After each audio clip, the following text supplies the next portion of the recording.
Pwede na. Very satisfied naman ako. Hindi po Dynojet ang pinag-dyno natin dito, pero maano din eh, matibay din yung dyno nila eh. So kung ano man yung reading na horsepower nito doon, minus mo siya ng 6 para mag-match siya doon sa Dynojet. Alam ko ganun eh.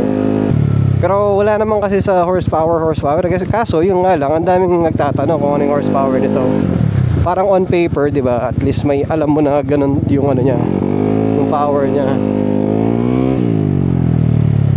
Iba pa rin talaga yung takbo sa mismong daan.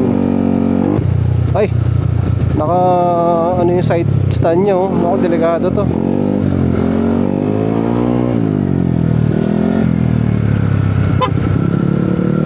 Boss, side stand mo, side stand. Naku, baka madisgrasya pa siya eh. Buti na lang tayo ang daan.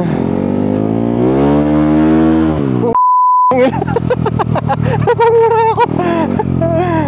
Ay, nagulat ako dun ah.